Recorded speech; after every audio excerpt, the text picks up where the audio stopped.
Alhamdulillah, apa kabar Bapak Ibu?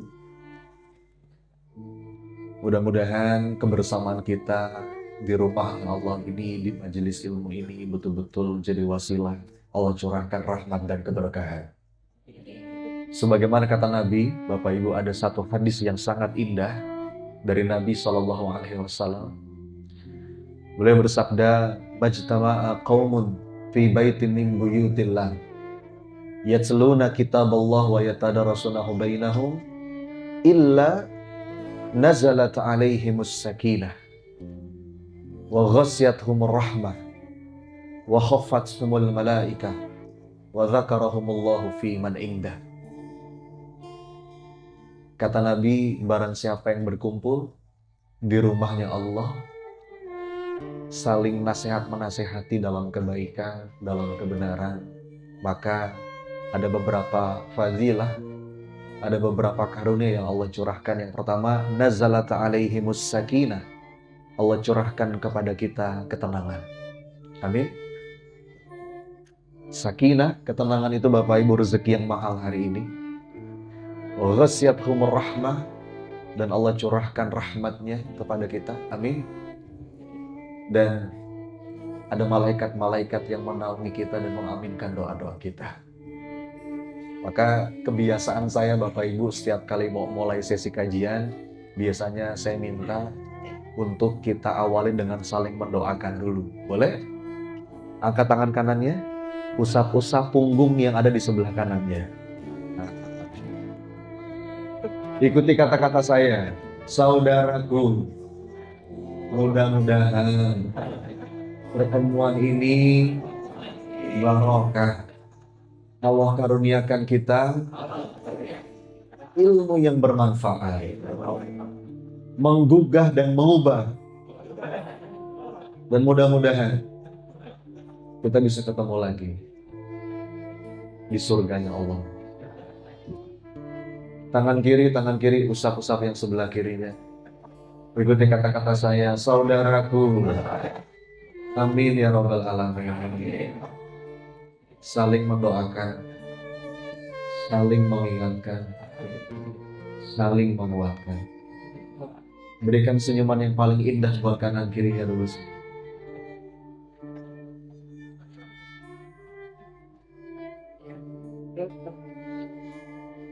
Sedekah doa, sedekah senyum, mudah-mudahan mengundang berkah ya. Alhamdulillah Bapak Ibu, malam hari ini melengkapi agenda di Garut ya. Sejak kemarin alhamdulillah Rabu sore di Masjid Agung Garut, kemudian tadi pagi di sana di sebelah sini bersama ibu-ibu PWP dari Pertamina. Kemudian tadi siang ada agenda di Kamojang ya, di Kamojang, dan malam hari ini alhamdulillah di Masjid Nurul Iman. Dan tema yang diangkat dipilih oleh panitia itu, apa tema kita malam hari ini? Menemukan rasa. Ini tema yang berat Bapak. Ketika ini sebetulnya tema nggak ada di list yang saya kasih. Ketika Pak Wahyu nanya, Ustaz, pilihan temanya apa? Saya ngasih beberapa list, 1, 2, 3, 4, 5, 6, 7. Tiba-tiba kata Pak Wahyu, temanya ini aja Ustaz, menemukan rasa dalam sholat. Itu nggak ada di list. Tapi nggak tahu, mungkin ada alasan kenapa panitia memilih tema ini. Mungkin karena saya pernah menulis buku tahun 2020, judulnya Menemukan Rasa.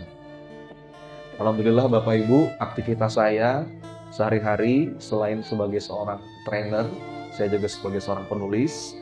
Alhamdulillah sampai sekarang ada 6 buku yang sudah saya tulis, masih beredar ya. Sejak tahun 2012 saya mulai nulis buku ya. Sampai sekarang ada 6 buku ya. Dan saya pernah menulis buku tahun 2020. Sekarang udah habis, belum cetak ulang lagi. Judulnya Menemukan Rasa. Tapi tidak spesifik dalam sholat.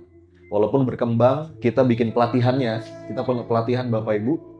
Dan judulnya persis Menemukan Rasa dalam sholat. Jadi saya bilang sama Pak Wahyu, Pak, ini kalau mau bahas ini panjang nih. Nggak bisa sekali pertemuan. Kalau dalam pelatihan aja, kita butuh paling tidak 4 sesi. 4 sesi itu 8 jam. Ya, seharian. Berarti kalau mau dibikin kajian 1 jam, berarti minimal 8 pertemuan untuk bisa tuntas ngebahas ini. Kalau cuma 1 jam, ya paling cuma dapat pengantarnya aja dan prinsip-prinsip utamanya aja. Kata Pak Wahyu, nggak apa-apa Mas. Ya wis, kalau nggak apa-apa, berarti kita coba kupas ya. Saya coba rangkum prinsipnya saja. Tapi mudah-mudahan prinsip ini bisa kita bawa pulang Bapak Ibu dan kita upayakan. Ya, tentang menemukan rasa atau bahasa lainnya get the feeling. Nah, ini penting Bapak Ibu. Ini penting. Beberapa kali juga disinggung sama Nabi SAW.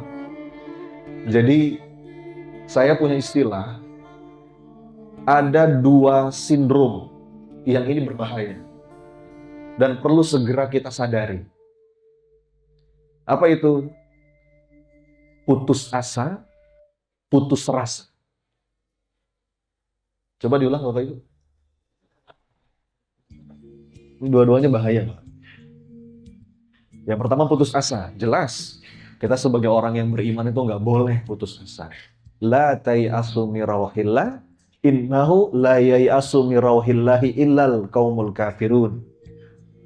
Dalam Quran, orang yang putus asa itu adalah orang-orang yang kafir. Bahkan dalam keadaan kita melampaui batas, dosanya udah banyak, Allah masih kasih kita harapan. Dalam Quran surat Az-Zumar, qul ya ibadiyalladzina asrafu ala anfusihim la taqnatu min rahmatillah. Ini bahkan indah sekali ayat ini Bapak Ibu. Ini ayat kesukaan saya. Terutama kalau saya lagi ngerasa ya Rob, dosa saya banyak banget kayaknya. Hati saya kotor. Saya senang baca surat ini kalau lagi sholat tuh. Qul ya ibadiyalladzina asrafu ala anfusihim la taqnatu min rahmatillah. Wahai hamba-hambaku yang melampaui batas, jangan putus asa dari rahmat Allah. Innallaha yaghfiru dzunuba jami'a. Allah itu mengampuni semua dosa. Innahu huwal ghafurur rahim. Allah itu Maha Pengampun, Allah itu Maha Penyayang. Jadi yang pertama Bapak Ibu, yang perlu kita waspadai, putus asa. Kita nggak boleh putus asa. Karena orang itu kalau udah putus asa, pasti nggak balik. Betul nggak Pak? Orang kalau udah putus asa, pasti nggak mau tobat, nggak mau balik. Udah lah, dosa saya udah banyak. Cuma saya tobat, saya nggak akan diampuni. Nah itu nggak boleh itu. Makanya kenapa kita nggak boleh putus asa? Karena kalau kita putus asa, kita nggak bakal balik. Padahal Allah nggak pernah nutup pintu. Selama kita mau balik Bapak Ibu. Bahkan kata para ulama, mau berulang kali kita tobat maksiat terus. Jangan berhenti. Allah nggak akan berhenti mengampuni dosa kita sampai kita yang bosan nih. Ya. Jadi ada 2 kutub ya yang harus kita jaga. Di satu sisi kita nggak boleh putus asa. Tapi di satu sisi, kita nggak boleh meremehkan dosa. Nah, makanya yang paling indah itu kalimatnya Sayyidina Abu Bakar. Kata beliau, Innallaha yaghfirul kabair, fala tai'asu, wa yu'adzibu ala saghair, fala taghtarru. Sungguh Allah itu bisa mengampuni dosa-dosa besar. Jadi, jangan putus asa. Tapi, Allah juga bisa mengazab kita karena dosa-dosa kecil. Jadi jangan tertipu. Itu 2 kutub yang harus kita jaga. Satu sisi kita nggak putus asa, tapi satu sisi kita nggak meremehkan dosa. Di tengah-tengah. Jadi ini yang pertama, Bapak Ibu, putus asa. Dan yang kedua, putus rasa. Ini juga nggak main-main ini. Walaupun, nah ini disclaimer-nya ya, walaupun nggak apa-apa kita beribadah, kita berzikir mungkin masih belum sepenuh rasa, nggak apa-apa, terusin aja. Karena kata para ulama itu ada beberapa leveling ya, tingkatan seseorang dalam ibadahnya, dalam zikirnya, dalam doanya, termasuk dalam sholatnya. Yang pertama ada hamba yang beribadah sekedar aktivitas fisik saja, tapi tidak dengan kesadaran pikiran dan hati yang ikut merasa. Level 1. Level 2, mulai dengan sadar pikiran. Level 3 mulai dengan hati yang ikut merasa. Sampai puncaknya itu betul-betul total berserah kepada Allah. Ada salah seorang yang bertanya kepada salah satu imam, "Wahai imam, aku nih gimana ya? Aku nih zikir, aku nih doa, tapi aku kayaknya cuma di lisan aja imam, nggak betul-betul dari hati. Aku nih berzikir tapi hatiku lalai." Apa jawab sang imam? Nggak apa-apa, terusin aja. Lebih baik hati kamu lalai dalam keadaan ibadah daripada hati kamu lalai dalam keadaan yang lain. Jadi itu disclaimer awalnya. Jadi kita terusin prosesnya terus. Kan kita nggak boleh stagnan. Kita harus terus naik level. Lebih baik dari hari ke hari, walaupun sejengkal. Maka kita nggak boleh merasa puas dengan kualitas amal kita. Kita harus terus. Mudah-mudahan sampai pada level kita bisa menemukan rasa. Amin. Ini beberapa kali Bapak Ibu disebut sama Rasulullah. Misalkan dalam sebuah hadis riwayat Imam At-Tirmidzi. Kata Nabi, "Wa'lamu annallaha la yastajibu du'aan min qalbi ghafilin lahin." Apa artinya? Ketahuilah, sungguh Allah itu tidak mengabulkan doa dari hati yang lalai. Ghafilin lahin, ghaflah. Ghafilin dari kata ghaflah, doa tapi hatinya lalai. Kalau bahasa saya, putus asa. Ini penting Pak, karena saya sering sampaikan di banyak kesempatan. Misalkan ketika kita ngebahas doa yang mustajab. Itu yang biasanya kita dengar itu kan dua. Yang pertama, ada faktor waktu. Yang kedua, ada faktor tempat. Betul ya? Yang pertama faktor waktu. Betul. Ada doa-doa yang lebih besar kemungkinan Allah ijabah ketika seorang hamba itu berdoanya di waktu-waktu tertentu. Kapan aja? 1/3 malam terakhir.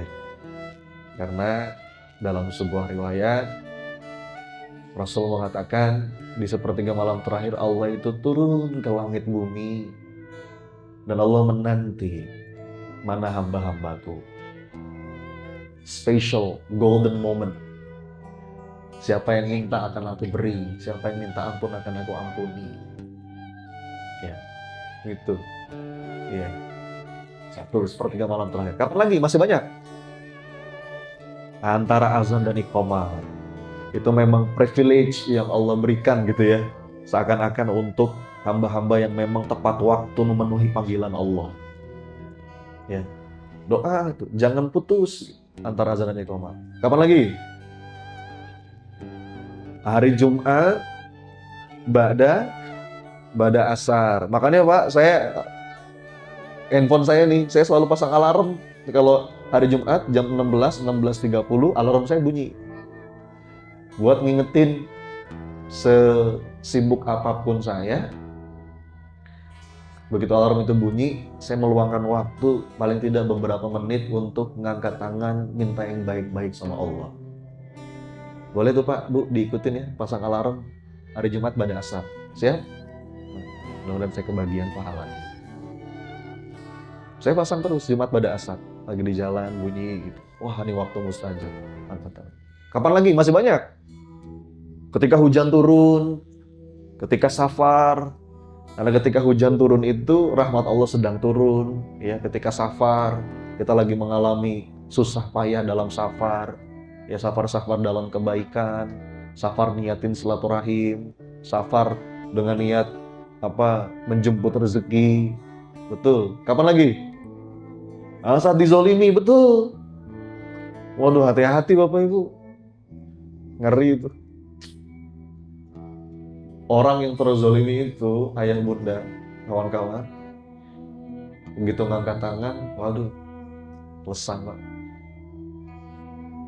Makanya ada nasihat dari guru saya begini, Son, hati-hati dengan perbuatanmu kepada orang lain yang membuat orang itu mengadu kepada Allah.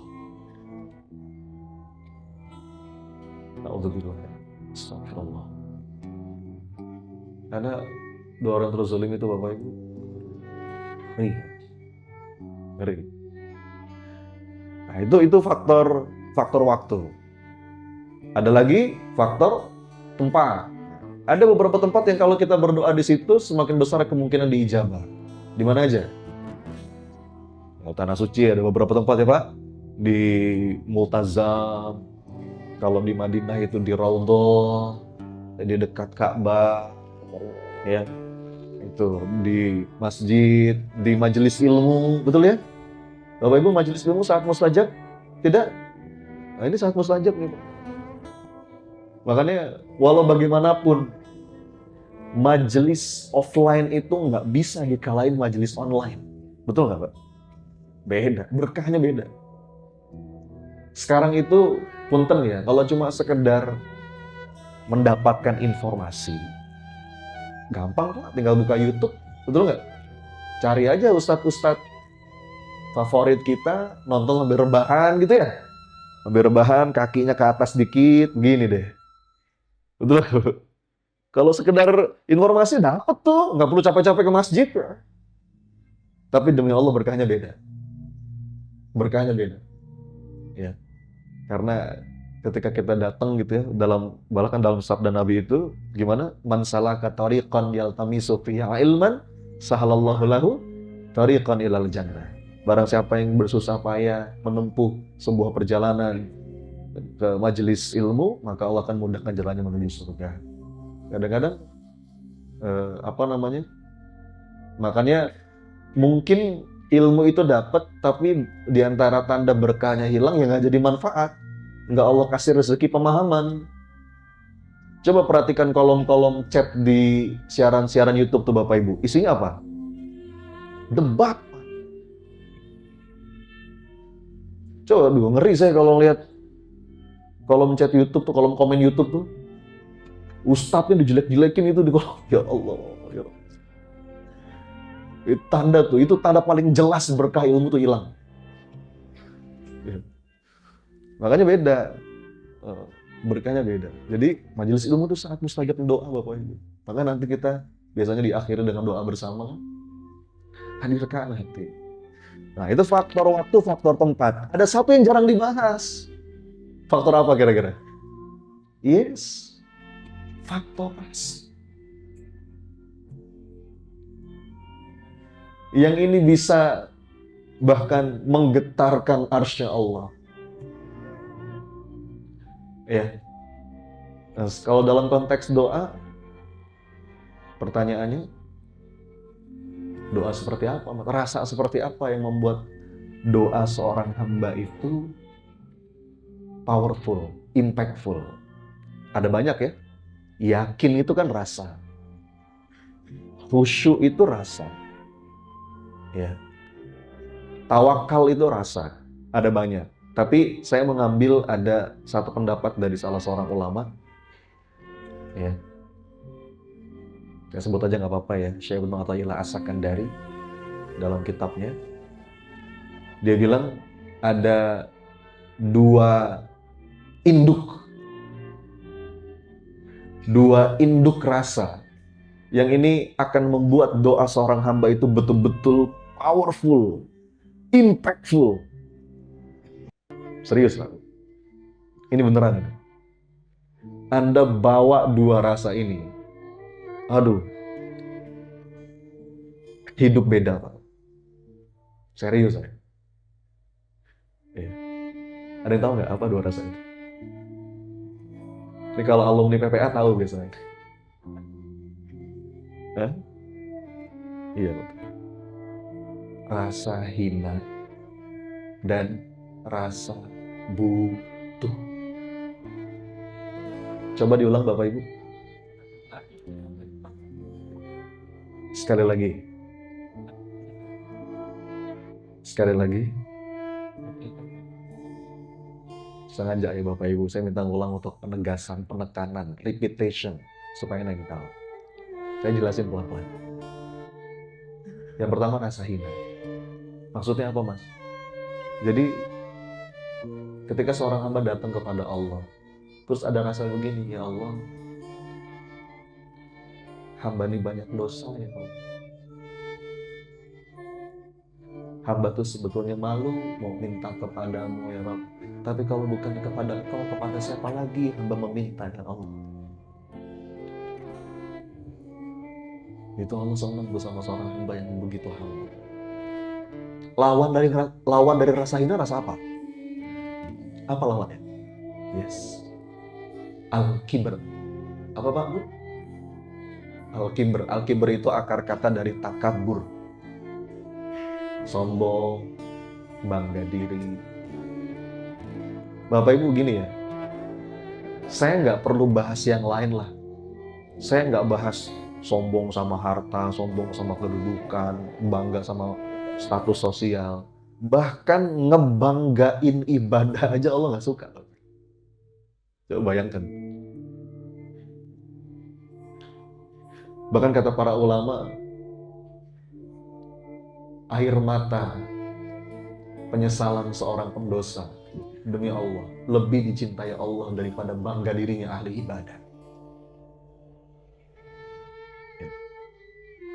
Ya. Ketika seorang mencela misalkan ya, seorang pendosa, kata guru saya,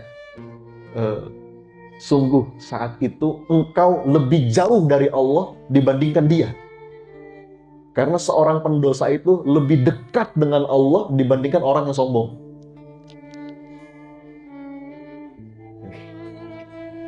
Al-kibr. Lagi pula Bapak Ibu, punten kalau kita mau ngebanggain ibadah, siapa di antara kita yang bisa lebih hebat daripada iblis ibadahnya? Ada yang tahu Bapak Ibu iblis berapa lama beribadah kepada Allah? Kata Imam Ahmad dalam musnadnya, iblis itu ribuan tahun berdiri memuji Allah, ruku memuji Allah. Ribuan tahun Pak. Kita sujud 10 menit migrain. Baru tahajud 11 rakaat udah encok pinggangnya. Aduh, capek banget kayaknya Pak ya. Iblis ribuan tahun Pak, Bu. Tapi itu semua nol nilainya. Karena apa? Perhatikan kalimat iblis. Ini kalimat iblis nih. Hati-hati nih kalimat iblis nih. Ana khairu minhu. Coba diulang gimana kalimatnya? Apa artinya? Aku lebih baik darinya. Khalaqtani min nar wa khalaqtahu min tin. Engkau ciptakan aku dari api ya Allah, dan engkau ciptakan dia dari tanah. Ana khairu minhu. Waduh. Kalau kata salah seorang sahabat saya, padahal kata siapa api itu lebih baik dari tanah. Buktinya apa? Harga korek api dari dulu segitu-gitu aja. Tapi harga tanah? Tapi tergantung tanahnya. Tanah sengketa. Ana khairu minhu. Makanya ada sebuah kisah, Pak. Ya. Saya terkesan banget dengan kisah ini. Kisah tentang Rasulullah yang mendoakan 2 Umar. Ada yang tahu nggak? Ada 2 Umar yang secara khusus Rasul doakan. Umar siapa? Oke, satu Umar bin Khattab, yang kedua? Yes, Amr atau Umar bin Hisham alias Abu Jahal. Ya. Jadi ceritanya Bapak Ibu, ini kalau nggak salah tahun ke berapa ya? Umar bin Khattab masuk Islam tahun berapa ya? Tahun 5 ya? Tahun 5 kenabian kalau saya nggak salah. Masih di Mekah, dakwah lagi berat-beratnya. Kemudian Rasulullah berdoa. Rasul berdoa begini, ya Allah, muliakanlah Islam. angkat izah Islam, menangkan Islam ya Allah dengan salah satu di antara dua Umar yang lebih engkau cintai, kata Rasulullah. Siapa? Nah, ini menarik Bapak Ibu. Kalau Anda baca kitab Sirah Nabawiyah, ini hampir diriwayatkan di semua kitab sirah. Nama pertama yang Rasul sebut itu siapa? Yang pertama Rasul sebut siapa? Umar bin Hisham. Coba Anda baca beberapa kitab sirah. Urutan tuh penting Bapak Ibu. Yang menarik, dalam doanya Nabi, yang pertama Rasul sebut itu Umar bin Hisham. Baru yang kedua, Umar bin Khattab. Coba Bapak Ibu analisa secara awam aja. Kira-kira kenapa Rasul menyebutkan nama Abu Jahal duluan? Hah? Itu dia. Bukan keluarga, kalau keluarga agak jauh. Kalau yang agak dekat, Abu Lahab, itu agak dekat. Beda orang loh ya. Abu Lahab sama Abu Jahal tuh beda orang. Kalau Abu Lahab sama-sama dari Bani Hashim, itu paman dekat. Ya, walaupun sama-sama di neraka tempatnya. Kalau Abu Jahal agak jauh, sama-sama Quraisy tapi dia dari Bani Makhzum. Jadi bukan karena keluarga, tapi karena bapak tadi, karena pengaruh. Ketika itu salah satu orang yang paling berpengaruh di kota Mekah, itu siapa? Abu Jahal bin Hisham. Abu Jahal itu sebutan kita, nama aslinya Umar bin Hisham, julukannya Abul Hakam. Tapi kalau kita bilang dia Abu Jahal alias bapaknya kebodohan. Dia bukan orang bodoh secara intelektual, orang pinter. Tapi bodoh secara keimanan. Yang didoain sama Rasul Abu Jahal dulu. Kenapa? Karena dia berpengaruh Bapak Ibu. Abu Jahal itu orangnya gagah, berwibawa, suaranya lantang, sekali ngomong ikut semua. Followersnya banyak. Saingan sama Nabi. Bani Makhzum sama Bani Hashim itu saingan. Ya. Dua kabilah yang bergengsi dari Quraisy. Ya. Berpengaruh. Jadi Rasul kira-kira Bu, orang semacam ini kalau masuk Islam gimana? Oh, ini kekuatan dakwah yang luar biasa. Mungkin itu harapan Nabi. Umar bin Khattab juga punya pengaruh, tapi masih muda. Umar bin Khattab itu masuk Islam dalam beberapa riwayat ada yang bilang 23 tahun, ada yang bilang 25 tahun.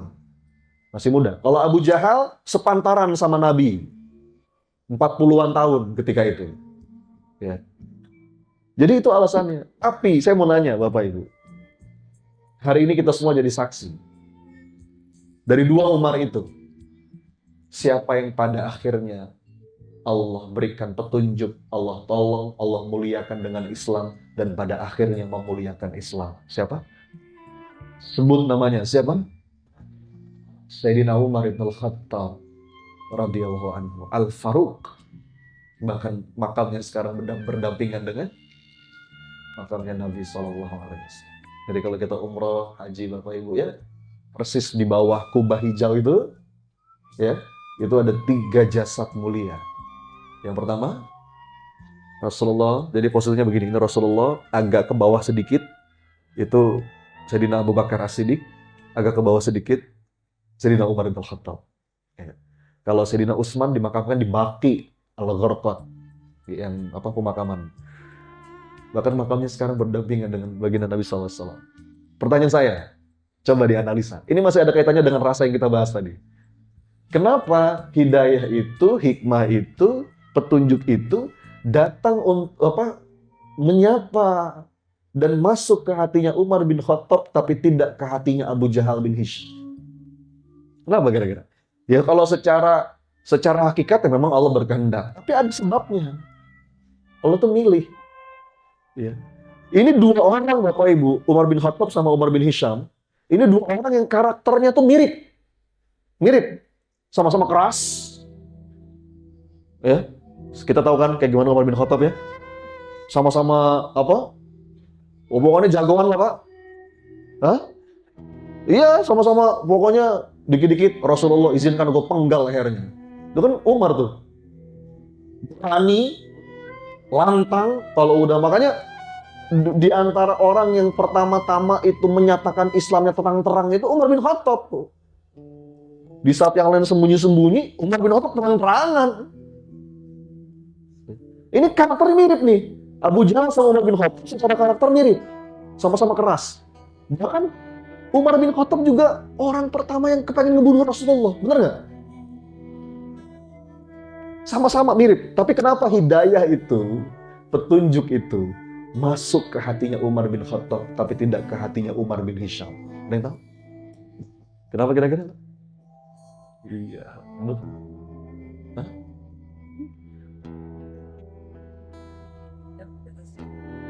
Iya. Kenapa Allah menghendaki Umar bin Khattab? Dibahas ini oleh para ulama.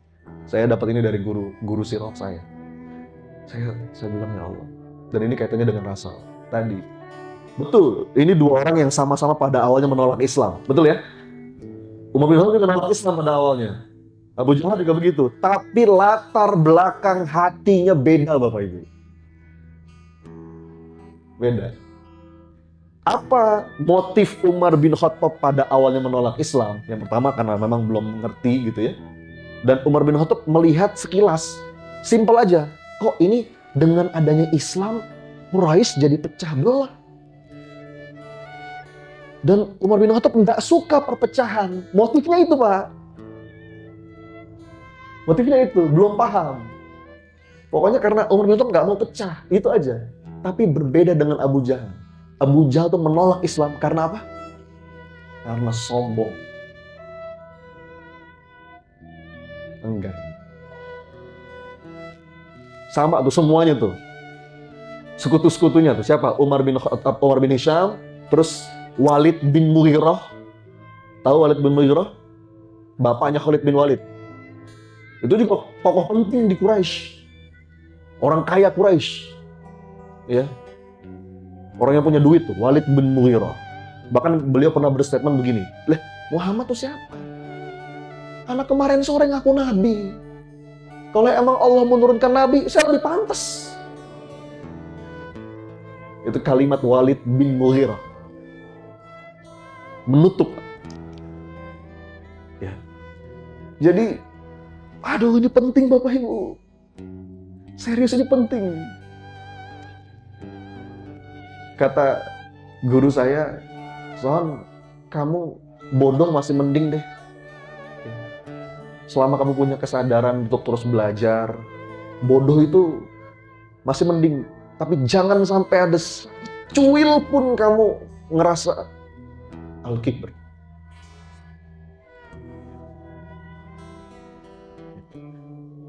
Makanya kalau kata-kata salah seorang ulama itu Bapak Ibu, saking penting ini sampai diajarin supaya itu nggak ada di hati kita.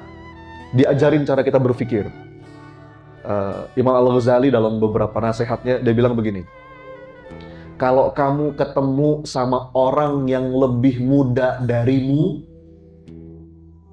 apa nasihat Imam Al-Ghazali? Kamu harus berpikir gimana?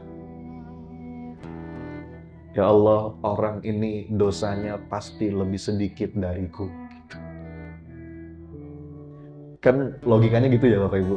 Kalau ada anak muda umurnya lebih rendah dari kita, berarti secara logika kesempatan berbuat dosanya lebih sedikit dari kita. Betul ya? Potensi dosanya lebih sedikit kan gitu ya. Yang kedua, kalau ketemu orang tua, gimana? Bukan Pak. Ya Allah, beliau ini pasti ibadahnya lebih baik.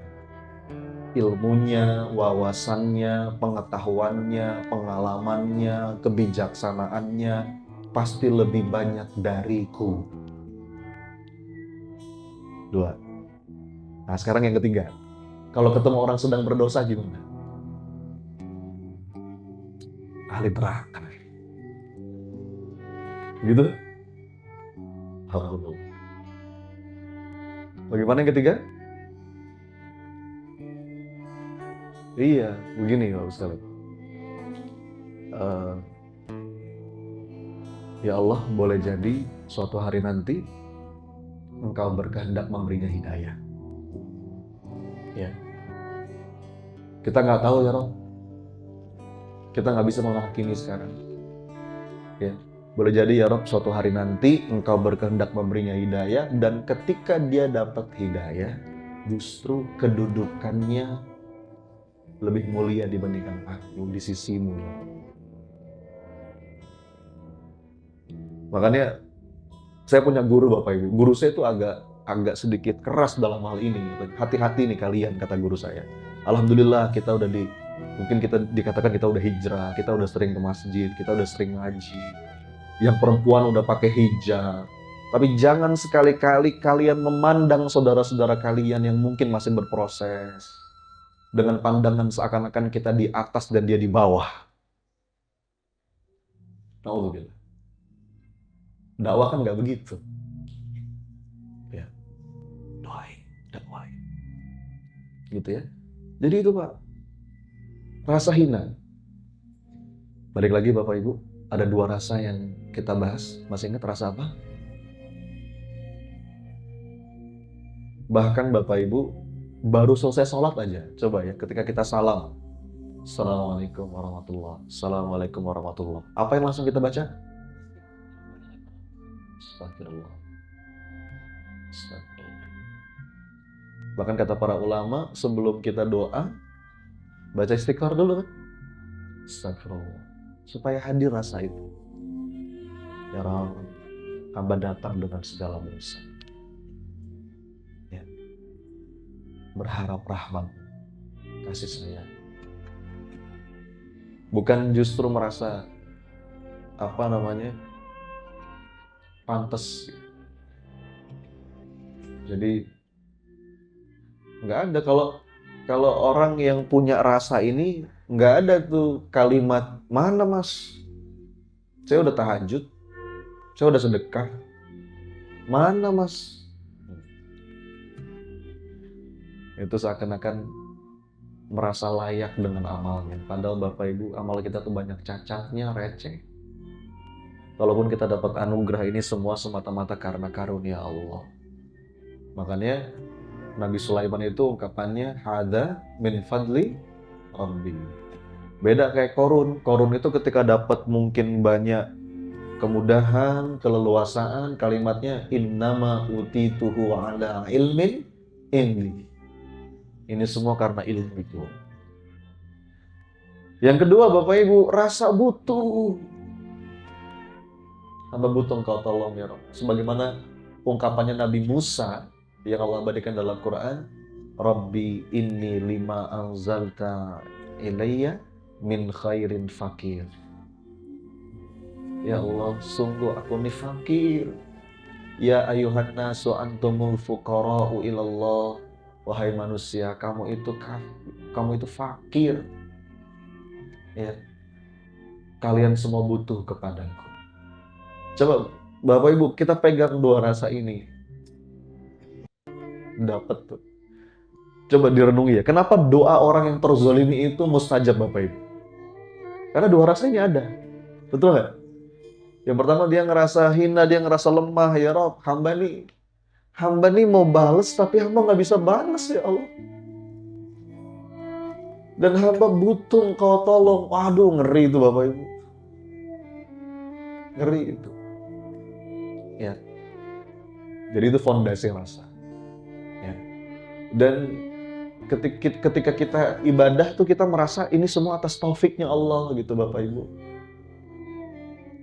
Makasih. Jadi ibadah itu diiringi dengan rasa syukur. Karena kalau nggak bukan dorongan taufik Allah, kita nggak bisa. Bukan justru bangga dengan amalnya, justru ngelihat amal soleh kita sendiri itu kita ngerasa syukur. Makasih ya Allah ditakdir sujud.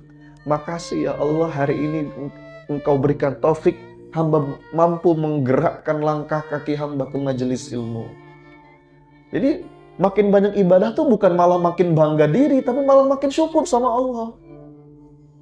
Makanya kalimat para penghuni surga yang Allah abadikan dalam Quran itu, para penghuni surga itu Bapak Ibu, ini orang-orang yang udah sukses, ketika udah masuk surga, kalimatnya begini, Alhamdulillahilladzi hadana lihada, wa ma kunna linahtadiya laula an hadanallah. Itu kalimat para penghuni surga. Alhamdulillahilladzi, segala puji bagi Allah yang telah memberikan kami petunjuk, karena kalau Allah nggak ngasih petunjuk kami nggak bisa sampai surga, gitu Pak. Jadi kita ada di masjid, kita mungkin suatu hari dapat ilham dan tergerak pengen sedekah, malam-malam bangun, itu bukan malah ngerasa bangga, bukan wah hebat ya, enggak, tapi makasih ya Allah. Bahkan kata Syekh Abdul Hasan Asyadzili dalam sebuah kalimat yang sangat indah, dia bilang begini, qalilul amal ma'asyuhudil minnah minallah khairun min kathiril amal ma'arru'yatit taksir. Apa artinya? Amal yang sedikit tapi disertai dengan rasa syukur itu lebih baik dibandingkan amal banyak tapi ada kesombongan di situ. Ya. Jadi kasih ya Allah. Rasa hina, rasa butuh. Nah sekarang Bapak Ibu kita masuk pelan-pelan ke menemukan rasa dalam sholat. Prinsipnya Bapak Ibu cuma 2. Ya. 2 aja. Tapi kalau 2 ini kita hayati, insya Allah Bapak Ibu ya, dengan izin Allah, semoga kita bisa menemukan rasa itu. Apa Ustaz 2 prinsip menemukan rasa dalam sholat? Kita memahami 1, sedang menghadap siapa. 2, sedang melakukan apa. Prinsipnya itu aja. Tapi ini kalau dibahas panjang Bapak Ibu. 1 apa? Sedang menghadap siapa. Yang kedua, sedang melakukan apa. Prinsip besarnya itu. Ini kalau dikupas, turunannya banyak. Pelan-pelan ya, saya coba bahas intinya, gambaran besarnya, supaya nanti Bapak Ibu dapat sesuatu. Yang pertama, sedang menghadap siapa? 1, Bapak Ibu sadari bahwa ketika sedang sholat, kita tuh sedang menghadap zat yang sangat mencintai kita dan selalu menanti kita kembali.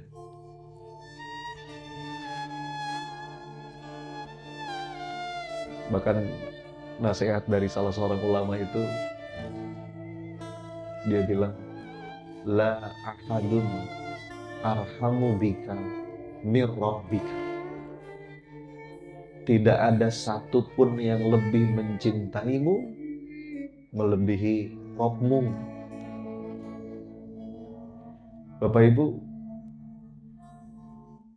sesayang-sayangnya orang tua sama anak, itu nggak bisa dibandingin dengan sayangnya Allah pada hamba. Ada dalam sebuah hadis, kalau saya nggak salah, hadis ini diriwayatkan setelah perang, entah itu perang Badar atau kalau saya nggak salah. Jadi Rasulullah itu sedang berjalan dengan para sahabat. Kemudian Rasul melihat ada seorang ibu yang mencari anaknya.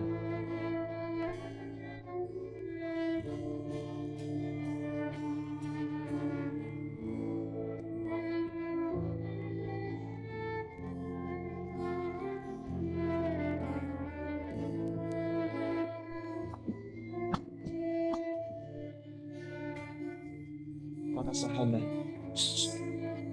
wahai sahabatku, coba kau lihat.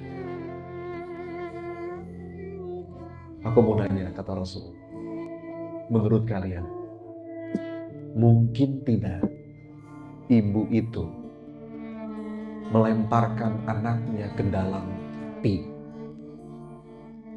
dalam kurung mencelakakan anaknya? Mungkin nggak ibu itu mencelakakan anaknya? Ada di sini yang masih punya anak bayi, balita, ada Bapak Ibu? Ada? Boleh angkat tangan? Yang masih punya anak bayi, balita, ada ya? Oke, saya mau nanya, Pak, Bu, mungkin nggak Anda ke dapur, nyalain kompor, yang gede gitu, terus taruh anak Anda di atas kompor itu? Mungkin, Pak?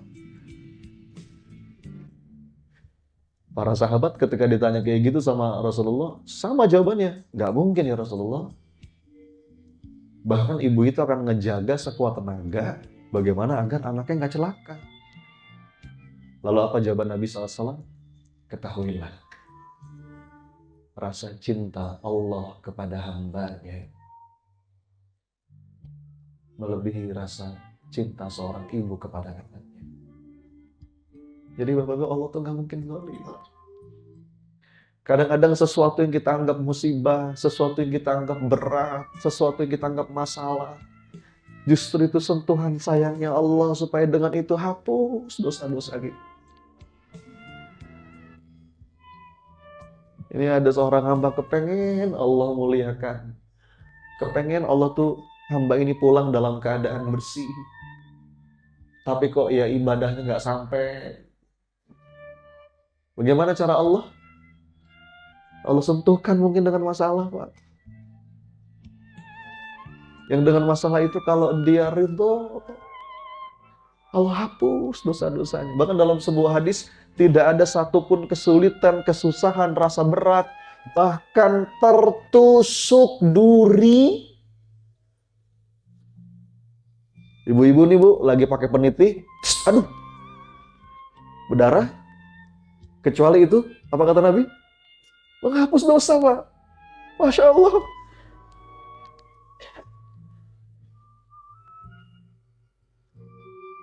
Kita ditipu, kita dibully mungkin. Dijelek-jelekin orang. Di hati itu. Orang beriman tuh faham. Ya Rabb, semoga dengan ini Engkau hapus dosa-dosa. Sampai ada kisah seorang ibu ya, pernah dengar kan? Seorang ibu yang punya penyakit epilepsi, tahu? Ya ini kisah yang populer. Ibu punya sakit epilepsi. Kalau udah kumat tuh kadang-kadang bapak ibu lagi di pasar gitu, aduh kejang gitu. Mulutnya berbusa, auratnya kelihatan. Ibu ini datang ke Rasulullah, minta didoain. Ya Rasulullah, doain dong. Saya punya sakit begini. Rasul ngasih dua pilihan, Bu. Karena Rasul tahu, justru dengan apa yang dialami ibu itu jadi jalan. Allah gugurkan dosa-dosanya, Allah bersihkan dia, Allah angkat derajatnya. Kata Rasulullah, ibu ada dua pilihan. Yang pertama, ibu, saya doakan mudah-mudahan dengan izin Allah, Allah sembuhkan. Tapi yang kedua, justru dengan sakitnya ibu itu jadi jalan. Allah bersih. Ya. Pilih mana? Lalu apa jawaban sahabiyah ini? Kata si ibu tadi, ya Rasulullah, kalau emang itu pilihannya, saya pilih yang kedua aja. Tapi tolong doain satu aja Rasulullah, kalau saya kumat, jangan sampai aurat saya kelihatan. Baca kisahnya. Mungkin ibu itu nggak sembuh, tapi bedanya apa? Dia nggak lagi ngejalanin harinya dengan keluh kesah. Karena dia tahu, apapun yang menimpa hidupnya, ini sentuhan sayangnya Allah. Maka orang beriman itu Bapak Ibu, bahkan levelnya bukan hanya menerima takdir, berikutnya mencintai takdir. Apa Pak Bu? Kalau kata Maulana Rumi begini, aku mencintai masalahku. Kenapa? Karena aku tahu yang memberiku masalah juga mencintaiku.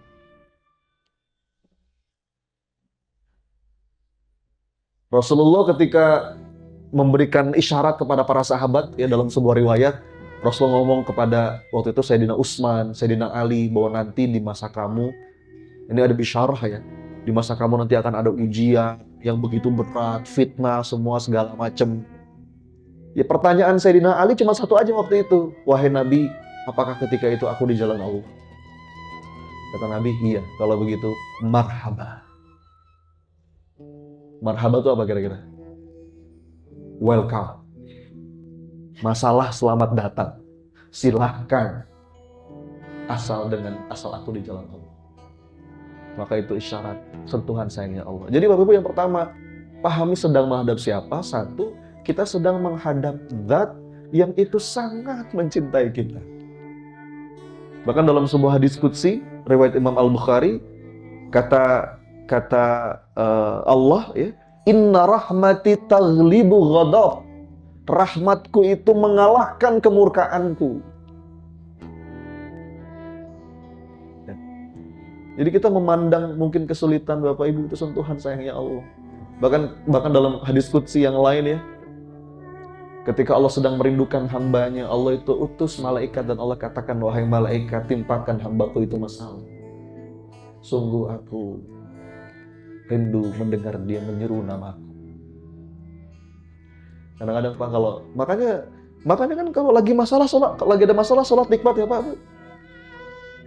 Wajah-wajah penuh masalah soalnya.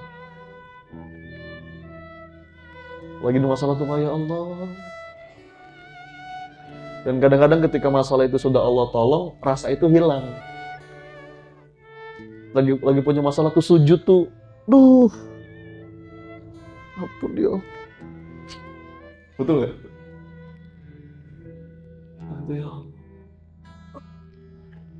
Kalau kata guru saya, kalau kata teman saya kemarin di Solo itu, kalau mau tahu Bapak Ibu, orang yang paling khusyuk sholatnya mau tahu nggak di mana? Mau tahu nggak? Di masjid rumah sakit lah. Coba diperhatikan. Yang satu mungkin mikirin ibunya ya Allah, ibu. Yang satu mungkin ini bayarnya gimana gitu kan. Yang satu, coba, aduh, kadang-kadang gitu. Kita tuh yang pertama pahami kita sedang menghadap siapa, zat yang sangat mencintai kita Bapak Ibu. Allah tuh nggak mungkin zolim. Allah mengharamkan kezoliman kepada hambanya. Kalaupun ada keburukan-keburukan dalam hidup itu kita yang ngundang sendiri. Makanya doanya Rabbana zolamna. Kalau doa Nabi Yunus, Subhanaka inni kuntu minadh dhalimin. Itu tuh karena kezoliman kita sendiri. Allah tuh nggak mungkin zalim. Ya. Bapak Ibu, kami kita sedang menghadap siapa? Kalau kita punya mental kayak gitu tuh nikmat gitu ya. Bahkan kalau kita punya waktu banyak ya, ada hadisnya tuh. Ketika kita membaca Al-Fatihah, Allah tuh menjawab bacaan kita. Ya. Kita bilang Alhamdulillahi Rabbil Alamin. Allah jawab, iya hambaku. Ar-Rahmanir Rahim. Hambaku menyebut namaku. Maliki Yaumiddin. Itu Allah, setiap baca Al-Fatihah kita, Allah jawab Bapak Ibu. Makanya sebetulnya sholat itu bukan monolog, tapi dialog. Kalau bahasa kami, dialog mesra seorang hamba dengan Rabb-nya. Belum lagi kalau kita bahas tentang bagaimana kunci menemukan rasa itu, kita paham apa yang kita baca.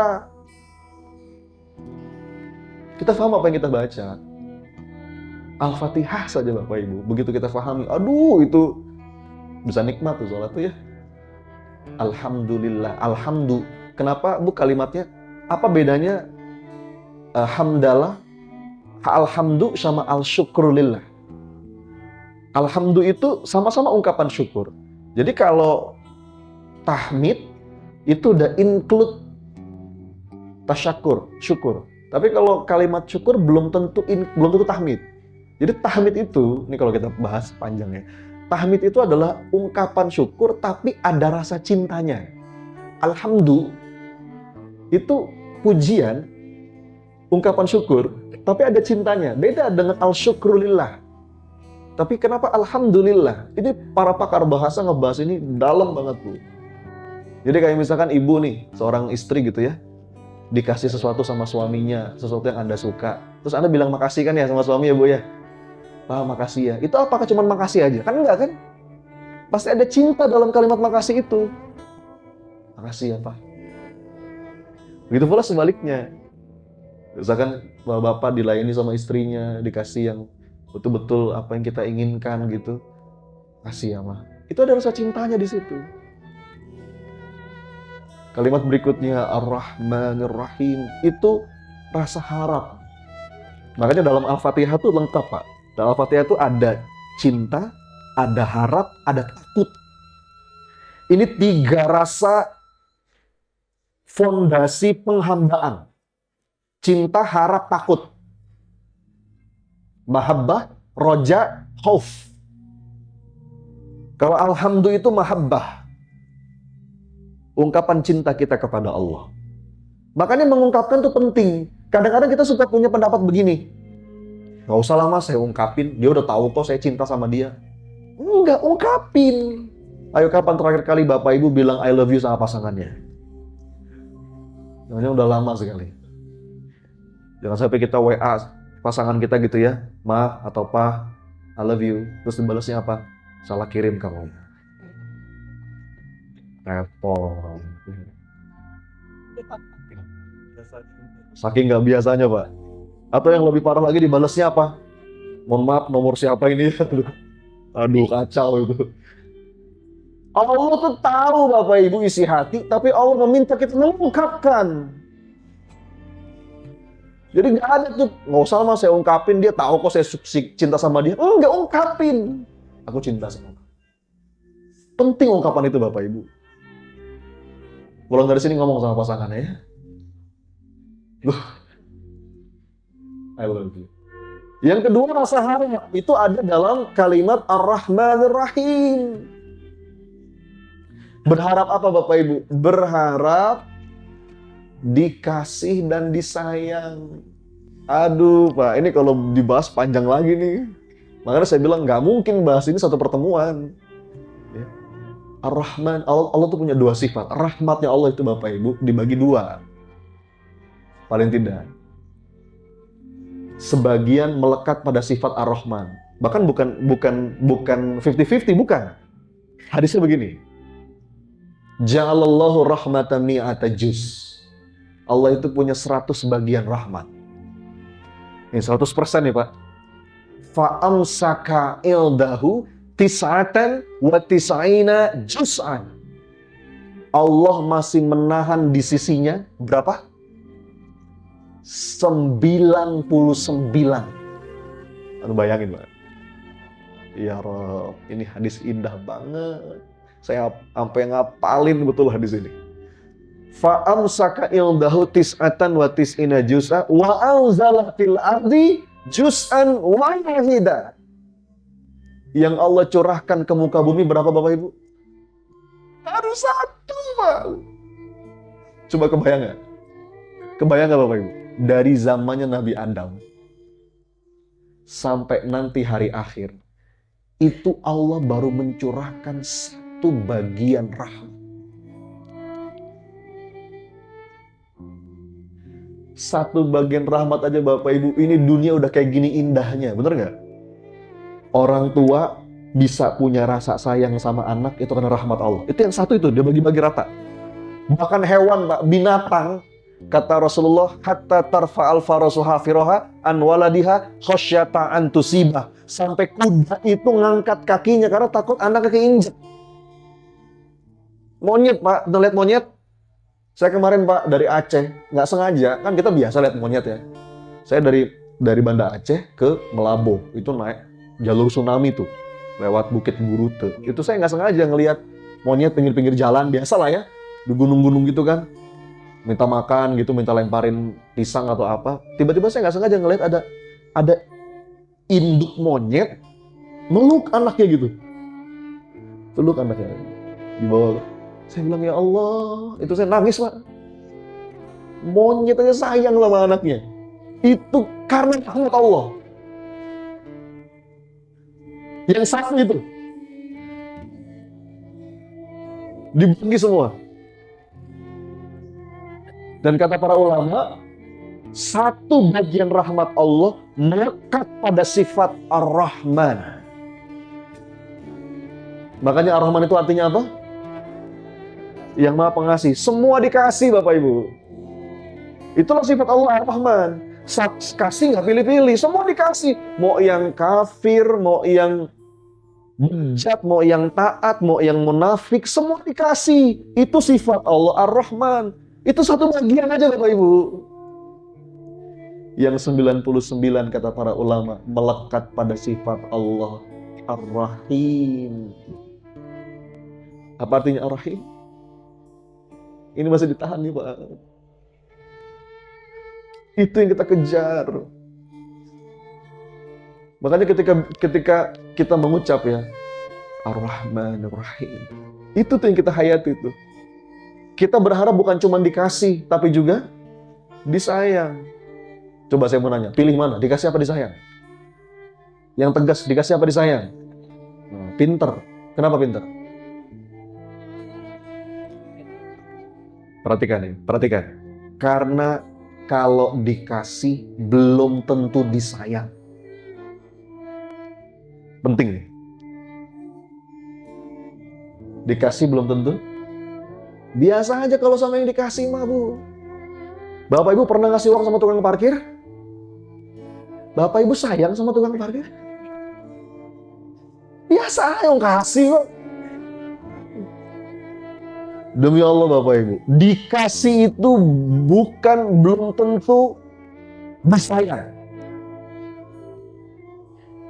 Bahkan kadang-kadang justru dikasih itu bentuk tidak sayang. Makanya ada istilah istidraj kan? Tapi kalau disayang, biasanya dikasih. Kalaupun nggak dikasih, pasti karena sayang. Perhatikan ya. Perhatikan kalimat ini. Saya ulangi ya. Ini ngebahas Ar-Rahmanir Rahim aja Bapak Ibu. Panjang. Mudah-mudahan kita bisa menjadi hamba Allah yang bukan cuma dikasih, tapi juga. Kenapa? Karena kalau dikasih belum tentu. Tapi kalau disayang, biasanya dikasih. Kalaupun nggak dikasih, pasti karena. Bapak Ibu pernah nggak ngasih anak justru karena sayang? Pernah? Itulah. Anak minta gadget kita kasih. Anak minta ini kita kasih. Nggak sayang itu namanya. Jadi Bu, Ar-Rahmanir Rahim ya Allah. Ada roja di situ. Dan yang ketiga, khauf. Apa habis Ar-Rahmanir Rahim? Maliki Yaumiddin. Itu ada khauf di situ. Engkau penguasa hari pembalasannya. Baru dibungkus dengan ikrar keikhlasan. Iyyaka na'budu. Itu baru Al-Fatihah. Jadi balik lagi ya. Dua prinsip. Masih ingat? Satu siapa? Satu apa? Sedang menghadap siapa? Yang kedua, sedang melakukan apa? Itu baru satu nih saya bahas. Sedang menghadap siapa? Yang pertama, Allah yang sangat mencintai kita. Allah yang nungguin kita. Bahkan bahagianya Allah, kata Nabi, Bapak Ibu. Tahu nggak? Mau tahu nggak? Kayak gimana bahagianya Allah ketika melihat hambanya datang dan kembali. Kata Nabi, analoginya. Nabi kasih analogi. Sama seperti orang yang, bawa kendaraan, unta atau kuda, lengkap dengan, barang-barang, itu hilang, kendaraan itu hilang. Wah, orang itu panik. Aduh. Terus orang itu akhirnya udah agak putus asa. Dia bilang, aduh. Tiba-tiba kendaraan itu datang dan lengkap, nggak ada berkurang sedikit pun. Orang itu bahagia kan? Terus saking bahagianya dia bilang, ya Allah, aku Tuhanmu, engkau hambaku. Itu maksudnya saking bahagianya sampai ketuker. Apa kata Nabi? Bahagianya Allah melihat hambanya kembali jauh daripada bahagianya orang itu. Lihat Bu. Aduh ya Rob, ini hadis Nabi, hadis sahih. Anda punya mobil nih, siapa yang bawa mobil di sini? Ya, bawa mobil, di dalam mobil itu ada laptop, ada berkas-berkas penting. Hah? Iya, begitu Anda pulang, mobil Anda hilang. Waduh, gimana rasanya? Aduh, udah lapor polisi, nggak ada. Tiba-tiba terparkir rapi di depan rumah Anda. Nggak ada yang berkurang sedikit pun. Gimana rasanya, Bu? Pak? Bahagianya Allah lebih dari itu, kata Nabi. Ketika melihat hambanya kembali. Sadari gitu loh, kalau lagi sholat tuh kita lagi menghadap zat yang kayak begitu. Sebegitu cintanya sama kita. Itu nikmat, Pak, Bu. Belum lagi kita bahas dia adalah zat yang maha tahu segala isi hati. Allah itu punya sifat Sami'ul Alim. Allah itu zat yang selalu mau dengerin kita dan yang paling ngertiin kita. Bapak Ibu, Anda curhat sama orang, lama-lama orang tuh bosen denger curhat Anda, bener nggak? Ada orang nih, kita mau curhat. Pertama-tama dia enak tuh dengerin kita. Oh, gue gini nih, gue begini, begitu. Besok-besok kita ngeluh lagi. Orang itu bosan, bener nggak? Malas dia. Allah itu zat yang selalu mau dengerin kita. Dan yang paling ngertiin kita. 24 hours, 7 days a week. 24 jam sehari, 7 hari seminggu. Every minute, every second. Dikit-dikit ngomong sama Allah. Ya Allah, aku capek. Ya Allah, aku sedih. Maka sholat itu momentum untuk mengadu. Makanya kata Nabi, sholat itu istirahat. Dalam sebuah hadis, ketika Rasul bilang kepada Sayyidina Bilal, ya Bilal, arihni bis sholah. Wahai Bilal, azan. Istirahatkan kami dengan sholat. Bayangin Bapak Ibu, sholat itu istirahat. Lagi capek-capek ngejar dunia, tiba-tiba ada azan, Allahu Akbar, Allahu Akbar. Istirahat. Gitu Pak. Kalau kita kan sholat beban ya. Udah zuhur lagi. Baru tadi gitu. Kalau Rasul sholat itu istirahat. Momentum kita untuk ngadu. Hamba datang ya roh, wudu, ngebasuh. Habis itu duduk bentar. Astagfirullah. Sholat itu istirahat. 5 kali sehari kita diminta jeda. Minimal. Ngecas. Ya. Dan kita sedang menghadap siapa? 1, zat yang sangat mencintai kita. 2, zat yang begitu mengetahui isi hati kita. Mau dengerin kita. Yang ketiga, zat yang maha kuasa nolong kita. Innallaha ala kulli syai'in qadir. Allah itu maha kuasa atas segala sesuatu. Ya. Jadi kalau minta tolonglah sama Allah. Tolong ya Allah. Nanti jalannya Allah kasih lewat mana aja. Tolong ya Allah. Allah tuh makin sering kita datang dan kita minta, Allah tuh senang Bapak Ibu. Bahkan ya kalimatnya dalam sebuah hadis kata Nabi, Allah itu malu. Bayangin ini. Bahkan kalimatnya malu. Ya Allah. Allah tuh malu ketika melihat ada hambanya yang datang sambil mengangkat tangan. Lalu kemudian hamba itu pulang dengan tangan kosong. Nggak mungkin. Allah pasti memberikan pada waktu yang paling tepat dalam bentuk yang paling baik. Masalahnya kita aja yang tergesa-gesa. Iya Pak, ini ada nih, terkait instan itu Pak. Ada sebuah hadis penting nih, saya sampaikan di sini ya. Kata Nabi, la yazalu yustajabu li abdi ma lam ya'jal. Dalam riwayat lain, ma lam yastajil. Apa artinya? Allah itu senantiasa mengabulkan doa setiap hamba. Selama, ya, tentu saja ada syarat ya, syaratnya bukan doa yang buruk ya. Kita ngejaga diri dari yang haram-haram, bukan untuk memutus silaturahim, itu doa yang tertolak. Tapi selama doa kita baik-baik, Allah senantiasa mengabulkan. Ada lagi syarat berikutnya, malam ya'jal atau malam yastajil. Apa artinya? Selama dia tidak tergesa-gesa.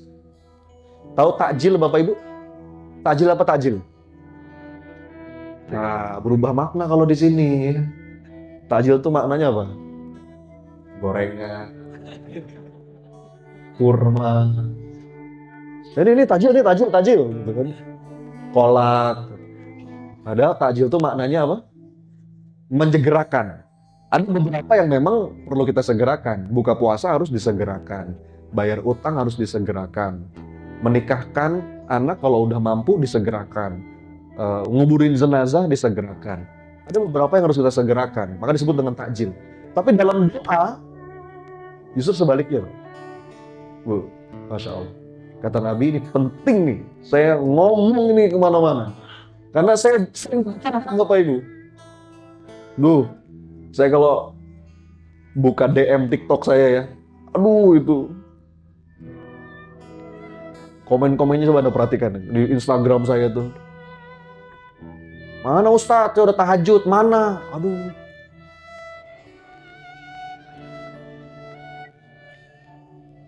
Kata Rasulullah, Allah senantiasa mengabulkan doa seorang hamba selama hamba itu tidak tergesa-gesa. Lalu sahabat bertanya, ya Rasulullah, ma'al istijal. Apa itu istijal? Apa itu tergesa-gesa? Kata Nabi, hamba yang tergesa-gesa itu adalah dia berdoa, tapi setelah berdoa dia mengatakan, mana? Mana? Itu Pak, tertolak. Karena ada suuzon di situ. Be careful.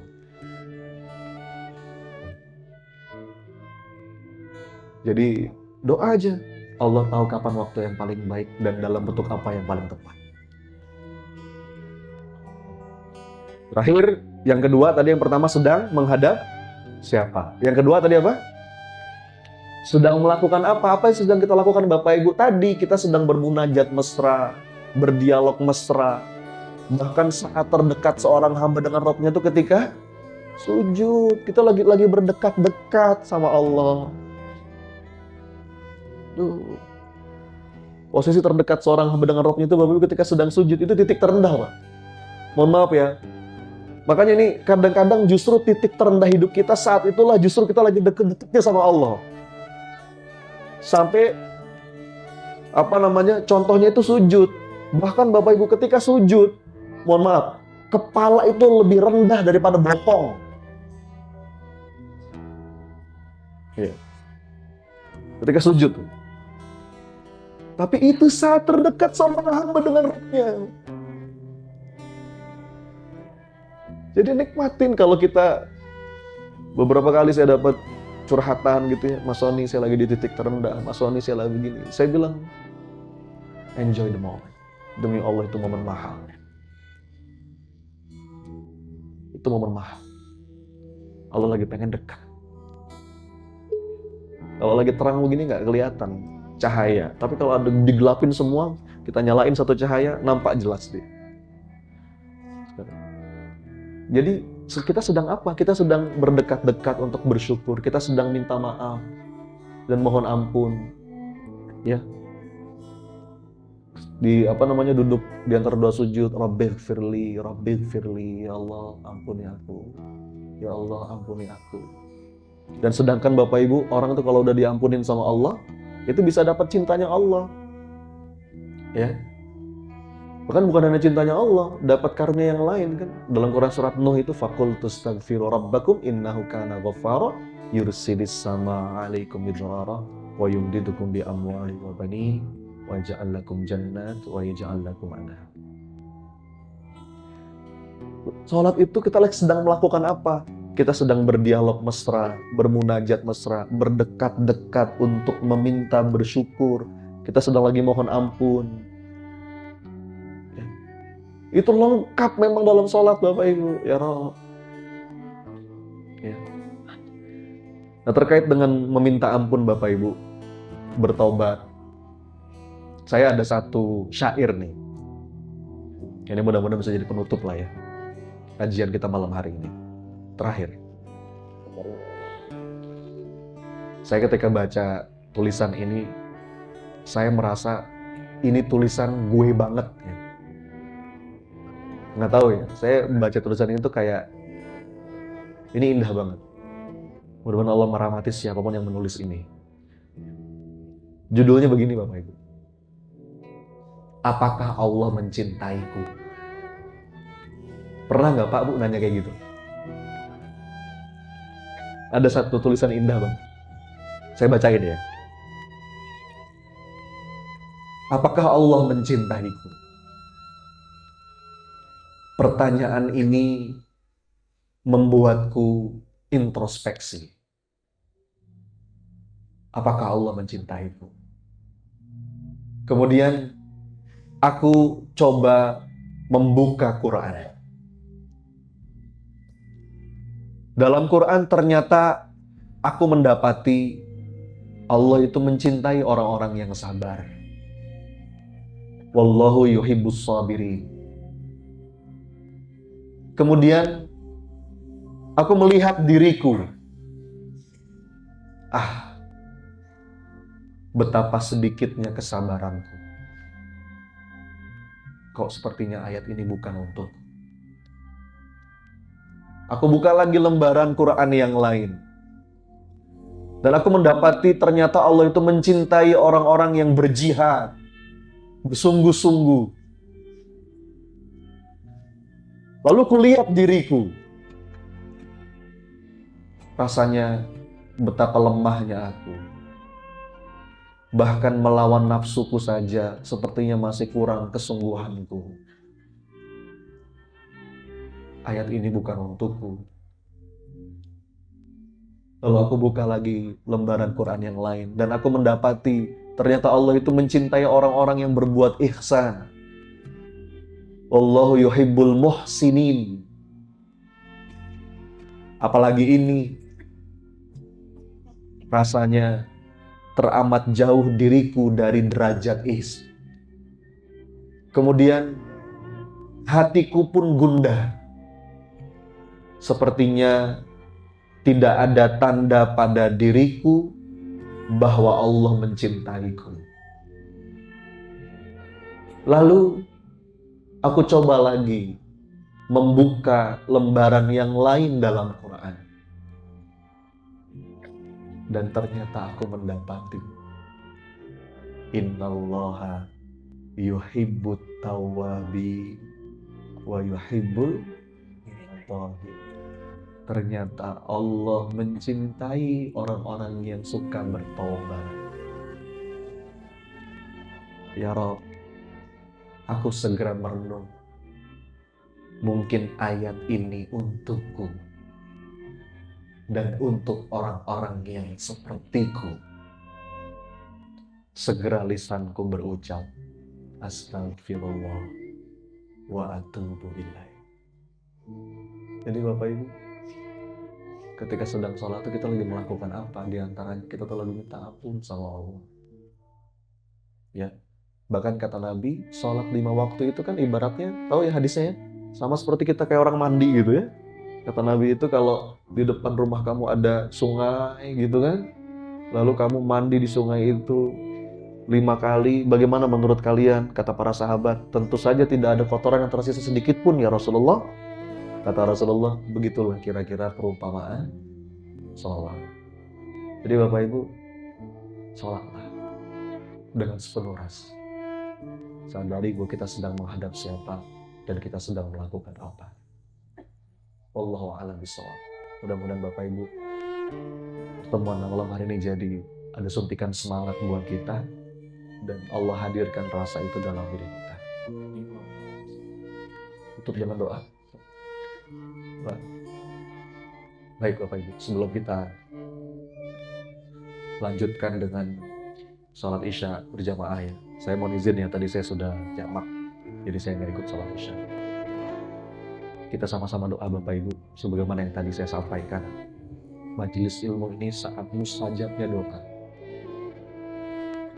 Dan kita nggak pernah tahu Bapak Ibu, ya, aminnya yang mana gitu, yang itu mengubah hidup kita insya Allah. Maka mari kita hadirkan hati kita, ya Bunda, angkat tangannya. Kita mulai dengan istighfar sepenuh rasa. Astagfirullah. Astagfirullah. Bapak Ibu hadirkan rasa hina itu di hati kita. Astagfirullah. Ya Allah, hamba banyak dosa. Aku nih hamba ya Allah.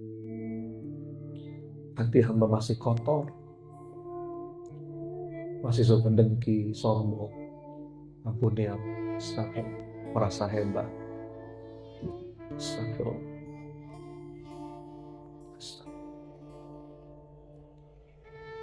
Astagfirullah. Salawat kepada Nabi Bapak Ibu. Allahumma salli wa sallim wa barik ala Muhammad wa ala alihi wa ashabihi ajma'in. Ya Sami ya Ali, duhai Allah yang maha mendengar sepelain apapun doa kami. Duhai Allah yang maha tahu segala isi hati kami. Ya Allah, catatkan ya Rabb kebersamaan kami malam hari ini menjadi kebersamaan yang Kau ridhoi. Siapapun yang hadir pada hari ini ya Allah, tiap langkahnya Kau catat sebagai amal soleh.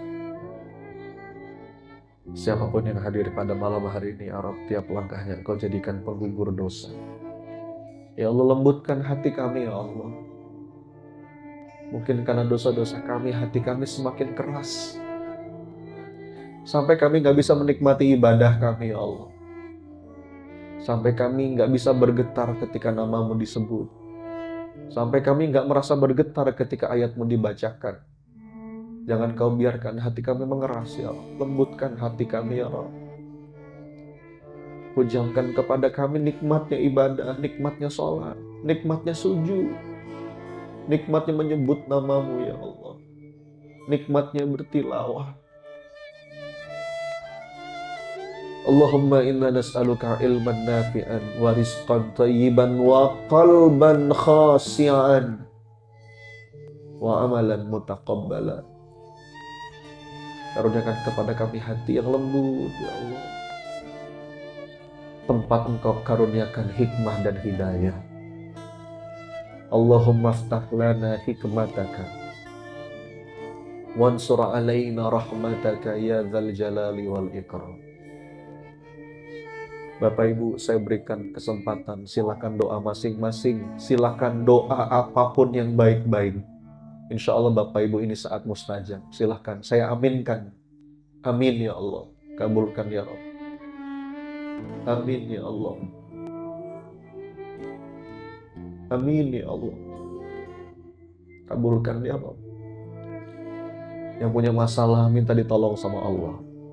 Yang punya hajat minta ditolong sama Allah. Yang pengen umroh haji minta sekarang. Yang pengen utang lunas minta tolong sama Allah. Yang pengen keluarganya Allah kasih harmoni, sakinah, mawaddah, warahmah minta sekarang. Ya Allah.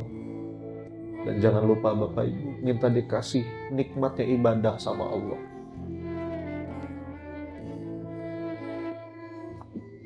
Amin, kabulkan ya Rabb. Minta dikasih kesempatan taubat sebelum kita berpulang. Allahumma inna nas'aluka taubatan nasuh wa taubatan qablal maut wa rahatan indal maut wa maghfiratan wa rahmatan ba'dal maut. Allahumma hawin alaina fi sakaratil maut wa najatan minan nar wal afwa indal hisab. Allahumma hasibna hisaban yasira. Rabbana atina min ladunka rahmah wa hayyi lana min amrina rasyada. Ya Allah, kami mengemis rahmat-Mu, ya arhamar rahimin, irhamna. Allahumma inna maghfirataka arja min amali wa inna rahmataka awsa'u min dhanbi. Ya Allah, kalau kami melihat dosa kami, melihat amal-amal kami, rasanya kami nggak pantas untuk menggapai rahmat-Mu. Tapi kami yakin ya Rabb, rahmat-Mu selalu bisa menggapai kami. Karena rahmat-Mu maha luas, melebihi segala sesuatu. Allahumma illam akun ahlan an ablugha rahmataka fa inna rahmatuka ahlun an tablughani li'annaha wasi'at li kulli syai'in ya arhamar rahimin.